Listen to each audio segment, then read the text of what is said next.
ஆண்டவராய் இயேசு கிறிஸ்துவின் நாமத்தினாலே இந்த விடுதலை நிகழ்ச்சிக்கு உங்களை வரவேற்கிறேன். அறிந்து கொள்வோம் ஆண்டவரை, தெரிந்து கொள்வோம் தேவனை என்கிற தலைப்பின் கீழே நாம் கற்றுக்கொண்டிருக்கிறோம்.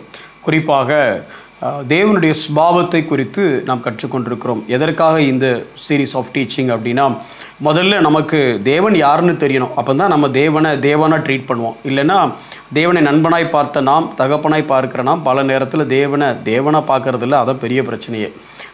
ரெண்டாவது என்ன காரியம் அப்படின்னா, இந்த தேவன் யார், அவரால் என்ன செய்ய முடியும், அவரோட குவாலிட்டிஸ் என்ன, அவரோட அட்ரிபியூட்ஸ் என்ன, அவருடைய நேச்சர் என்ன, அவருடைய சுபாவம் என்ன, அவருடைய வல்லமையின் அளவு என்ன, இப்படிலாம் நம்ம தெரியாததுனால தான் பல நேரத்தில் விசுவாச குலைச்சல் உண்டாகிறது.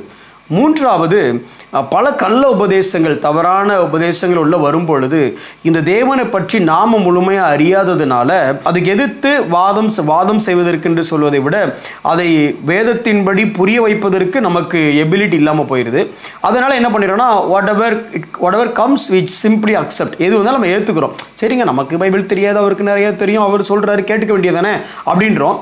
இல்லை, ஒரு சில பெரிய ஊழியக்காரங்க சொன்னால் கூட நம்ம எங்கே, அவர் அவ்வளோ பெரிய ஊழியக்காரர், அவரே சொல்கிறாரு அப்படின்னு சொல்லி ஏற்றுக்கிறோம்.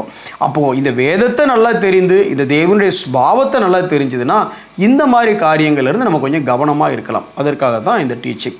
குறிப்பாக இப்போ நம்ம தொடர்ந்து எதை படிச்சுட்டு இருக்கோம்னா, திரித்துவம். அதாவது ஆதி காலத்தில் அத்தனாசியஸ் அப்படின்னு ஒரு தேவ மனிதர் இருந்தார்.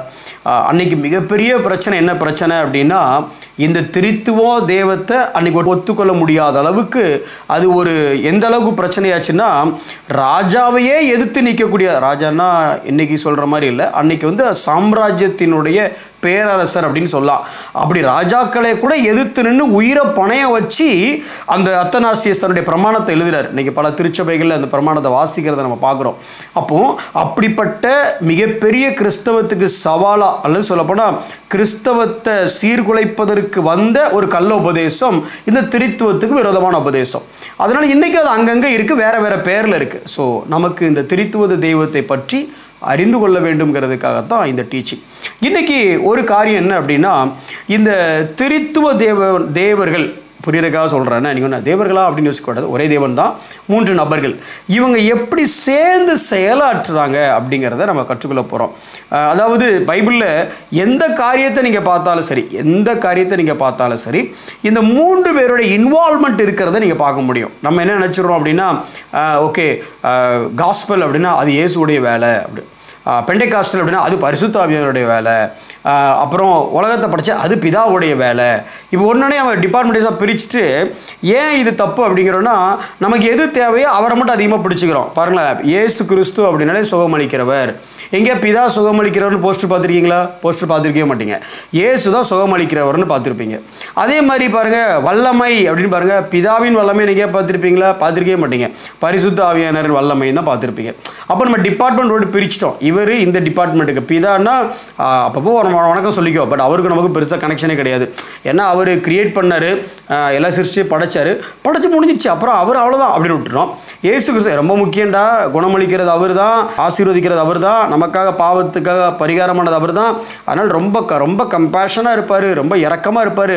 அதனால் அவர் நல்லா பிடிச்சிக்கடா, அவர் ரொம்ப தேவை. அதனால் ஏசு அப்பா அப்படின்னு போட்டோம். எனக்கா பிதா அப்பா கூப்பிட்ருக்க மாட்டீங்க, பிதானாலே அப்பா, அதை கூட மாட்டாங்க. ஏசப்பா, எங்கே ஏசப்பா பாட்டும் எழுத ஆரம்பிச்சிட்டாங்க. ஐயோ, நீங்கள் அதை தப்பாக நினச்சிக்க, சொல்கிறோம் புரியணுங்கிறதுக்காக. வல்லமைன்னு எடுத்துக்கிடுங்க, பிதாவை இறங்க சொல்ல மாட்டோம், பரிசுத்தாவியனர் மட்டும்தான் இறங்க சொல்லுவோம். பார்த்துருக்கீங்களா? எங்கேயாவது இயேசுவே இறங்கும் வல்லமை ஊத்துன்னு பாட்டு வராது. ஆனால் பரிசுத்தாவியனரை பாட்டுங்களா, ஐயோ அவர் படுற பாடு இருக்க ட்ரம் பீட்டுக்கு வரணும் அவர், ஏன்னா அவர் தான் வல்லமை. அப்படி வேதத்தில் அப்படி பிரித்து பங்கு போட்டு இல்லைங்க. அதனால் நான் கொஞ்சம் காமிக்கிறேன். அவங்க எப்போவுமே சேர்ந்து தான் செயலாற்றுறாங்க. நாம் தான் இடையில இறங்கி பாலிடிக்ஸ் பண்ணிகிட்டு இருக்கிறோம். இப்போ ரீசெண்ட் பாஸ்ட்டில் அதிகமாக பேசப்படுகிறது யாருன்னா பரிசுத்த ஆவியானவர். கொஞ்சம் காலத்துக்கு முன்னே சுவிசேஷகாலம், அப்போ அதிகமாக யாரை பேசணும்? இயேசுவை பேசணும். பழைய ஏற்பாடு அது பிதாவுடைய காலம் பிரதர், அங்கேயே முடிஞ்சிடுச்சு. இல்லை பிரதர், இன்னைக்கும் சரி, இது வரைக்கும் சரி, ஆதியிலேயும் சரி, எந்த ஒரு காரியமாக இருந்தாலும் இவர்கள் இணைந்து செயல்படுகிறத நீங்கள் பார்க்கலாம். நீங்கள் தானே சொன்னீங்க, பிதா தான் கிரியேட் பண்ணார், கிரியேஷனோட ஒரு வேலை முடிஞ்சிச்சு பாஸ் அப்படின்னீங்கல்ல. இப்போ இந்த கிரியேஷனை பற்றி மட்டும் இன்றைக்கி பார்க்கலாம். இந்த கிரியேஷனில் பிதா மட்டும் வேலை பார்த்தாரா, இல்லை குமாரன் வேலை பார்த்தாரா, இல்லை பரிசுத்த ஆவியானவர் வேலை பார்த்தாரா அப்படின்னு பார்க்கலாமா? குயிக்காக வசனத்தை பார்க்கலாம். முதல்ல பிதாவுடைய பங்கை பார்க்கலாம். எபேசியர் 3வது அதிகாரம் 9வது வசனம்.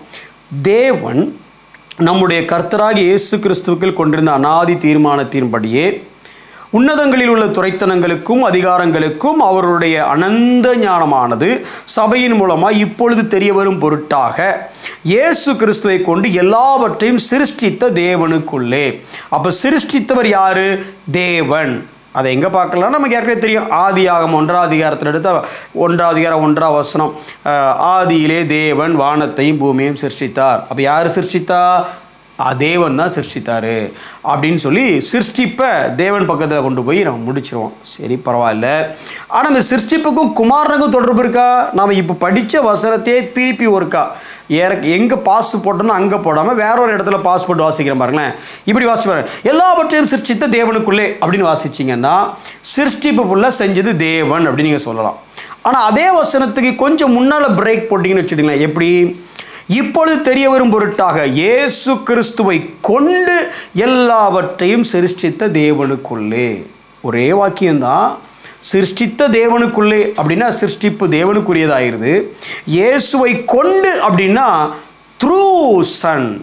எல்லா வேலையுமே பிதா குமாரனை கொண்டு பரிசுத்த ஆவியின் வல்லமையோடு செயல்படுகிறார். Originator is father. ஐடியா எங்கே ஆரம்பிக்குது? வில் எங்கே ஆரம்பிக்குதுன்னா பிதாவின் இடத்துல. அதனால தான் பிதாவின் சித்தத்தை நிறைவேற்றுவதற்காக குமார் வந்தார் அப்படின்னு அவர் சொல்கிறார். அப்போ செயலாற்றுவது நிறைவேற்றுவது எங்கே இருக்குது? குமாரனாகிய தேவன். அதற்கு தேவையான வல்லமை எம்பவர்மெண்ட் எங்கேருந்து வருது? பரிசுத்த ஆவியானவராகிய தேவன். இதை சிருஷ்டிப்பிலையும் பார்க்கலாம். பிதா காமிச்சேன், குமாரனை காமிச்சிட்டு இருக்கிறேன். இன்னும் ஒரு சில வசனத்தை வாசிக்கிறேன் பாருங்களேன். எபிரேயர் 1ஆம் அதிகாரம் 2ஆம் வசனத்தை வாசிக்கிறேன் பாருங்களேன். இந்த கடைசி நாட்களில் குமாரன் மூலமாய் நமக்கு திருவுளம் பற்றினார். இவரை சர்வத்துக்கும் சுதந்திரவாளியாக நியமித்தார். இவரை கொண்டு, யாரை கொண்டு? வசனம் ஆரம்பிக்கும் போது குமாரனை பற்றி ஆரம்பிக்குது.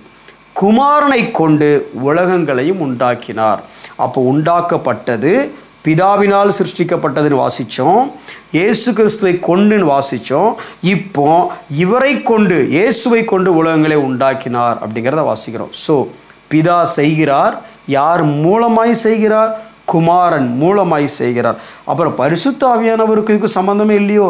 இல்லையே, வசனம் இருக்கே, பார்க்கலாமா? யோபு 26ஆம் அதிகாரம் 13ஆம் வசனத்தை பாருங்கள். யோபு 26:13. அப்போவே நம்மால் சொல்லி வச்சிருக்காரு பாருங்கள். என்ன சொல்லியிருக்காரு? தமது ஆவியினால் வானத்தை அலங்கரித்தார். அந்த வானம் அழகாக இருக்குன்னா அதுக்கு காரணம் யாருன்னா தமது ஆவியினால், பரிசுத்த ஆவியானவரால் அதை அலங்கரித்தார். அவருடைய கரம் நெளிவான சர்ப்ப நட்சத்திரத்தை உண்டாக்கிற்று. பொதுவாகவே அவருடைய கரம், அவருடைய புயம் அப்படிங்கிறது பரிசுத்த ஆவியினுடைய வல்லமையை ரெப்ரசன்ட் பண்ணுறதா இருக்குது. சரி, இதையும் தாண்டி ரொம்ப எக்ஸ்பிளிசிட் ஆதியாகமம் 1ஆம் அதிகாரத்தில் சிருஷ்டிப்பு நடப்பதற்கு முன்னே அங்கே என்ன நடக்குது அப்படின்னா, பூமியானது ஒழுங்கின்மையும் வெறுமையுமாக இருந்தது, ஆழத்தின் மேல் இருள் இருந்தது. போதுமே, அதுக்கடுத்து என்ன? தேவ ஆவியானவர் ஜலத்தின் மேல் அசைவாடி கொண்டிருந்தார். ரொம்ப சிம்பிள். பிதா சித்தம் கொள்கிறார், வெளிச்சம் உண்டாக கடவுது என்கிற வார்த்தை பிறப்பிக்கப்படுகிறது. பிறப்பித்த உடனேயே அங்கே பரிசுத்த ஆவியானவராகிய தேவன் செயலாற்றுகிறார்.